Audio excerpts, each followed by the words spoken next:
এজোপা মই নিজে ৰোৱা বেঙেনা হয় দেখিছে এজোপা পাই মই চিঙি এতিয়া এটা ৰেচিপি বনাম বেঙেনা ৰেচিপি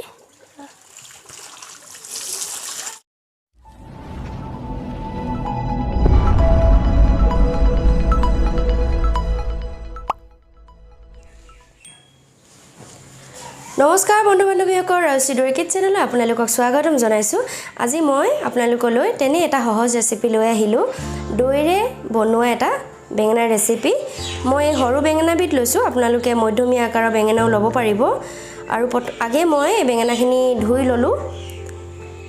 এই বেঙেনা ঠাৰিবিলাকত যিটো গাঁত থাকে সেইখিনি সম্পূৰ্ণকৈ ধুনীয়াকৈ এৰুৱাই ল'ব আৰু ভালদৰে ধুই ল'ব মই ধুনীয়াকৈ এইখিনি এৰুৱাই ল'লোঁ এতিয়া দেখিছে এতিয়া মই এইখিনি ফালি ল'ম ফালি লোৱাৰ পাছত ফ্ৰাই কৰিম দেখিছে এতিয়া মই এইখিনি ধুনীয়াকৈ ফালি ল'ম দেখিছে ফালি ল'লে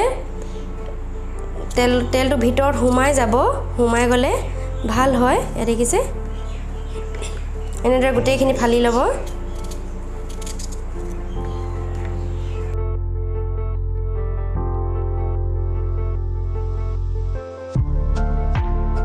এতিয়া এইখিনি ফালি লোৱাৰ পাছত নিমখ হালধি সানি ল'ম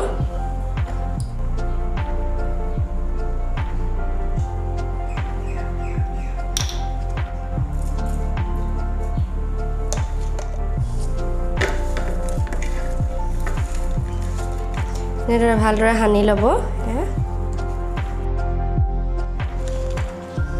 দেখিছে নিমখ হালধি সানি হৈ গ'ল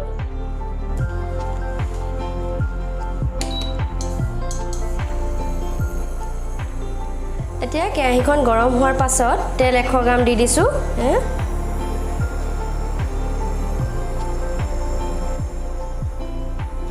তেল পকি আহিছে এতিয়া মই বেঙেনা কেইটা দি দিম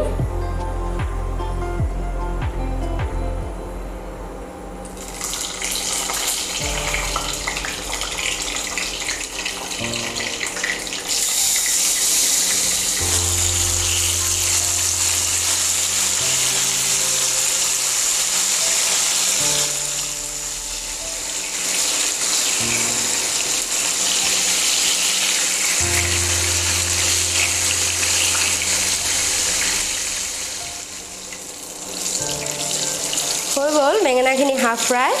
এতিয়া মই এইখিনি কাঢ়ি থ'ম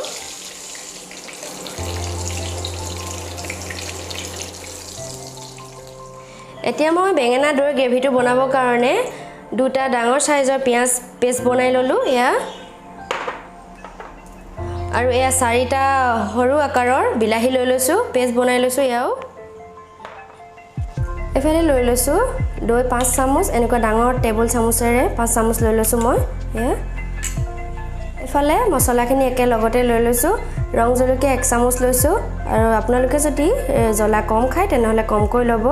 আৰু এফালে জিৰা 1 চামুচ লৈছোঁ ধনিয়া 1 চামুচ লৈছোঁ হালধি 1 চামুচ আৰু এফালে নিমখ আধা চামুচ লৈছোঁ যিহেতু মই আগতে বেঙেনাখিনি আগতে নিমখ দি সানিয়ে লৈছিলোঁ সেইকাৰণে এইবাৰ কমকৈ লৈছোঁ আৰু এফালে লৈ লৈছোঁ 3 খিলা তেজপাত 2টা শুকান জলকীয়া আৰু কেইটামান মেথি 1 চামুচ আদা লৈছোঁ আৰু 1 চামুচ নহৰু লৈছোঁ আৰু এফালে লৈ লৈছোঁ 1 টেবুল চামুচ টমেটো চচ এতিয়া মই এই একেখিনি তেলতে পিঁয়াজ দি দিছোঁ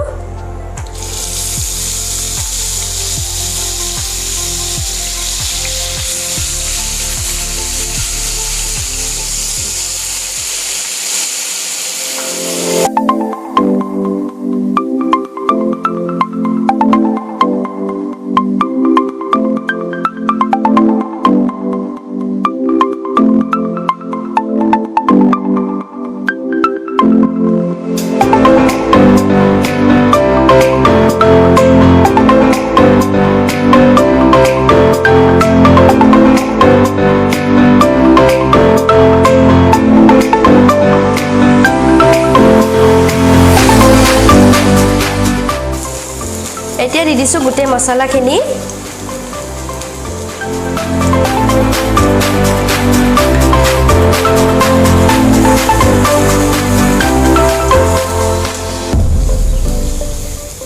পিঁয়াজখিনি ধুনীয়াকৈ ৰঙা হোৱাৰ পাছতে দি দিছোঁ বিলাহী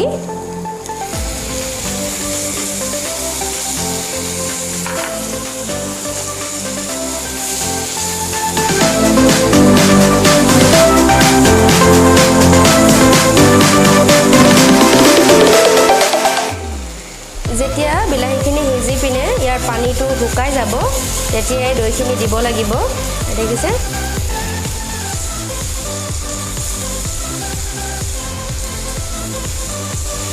অলপ অলপ শুকাই আহিছে বিলাহী পানীখিনি দেখিছে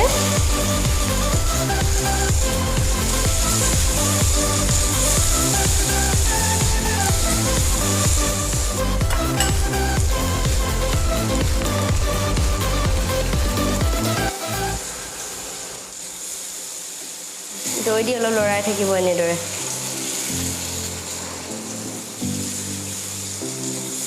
এতিয়া দি দিছোঁ টমেটো চচখিনি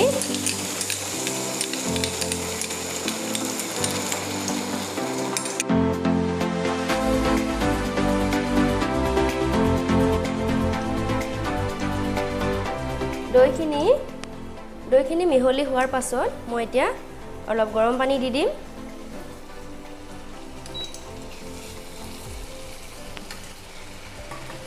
এই কাপটো জোখেৰে মই 1 কাপ দি দিছোঁ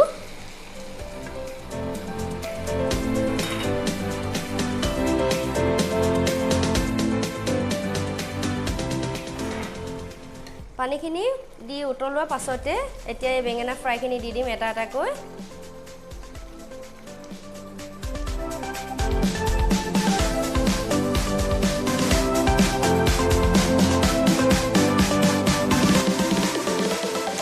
এয়া দেখিছে এতিয়া এখিনি পানীখিনি শুকাই যোৱাৰ পাছত কালাৰটো খুব ধুনীয়া হৈছে দেখিছে এনেদৰে হয় মানে দৈ দিলে খুব ধুনীয়া কালাৰ হয় দেখিছে এতিয়া মই দি দিছোঁ মিহিকৈ কাটি ধনিয়া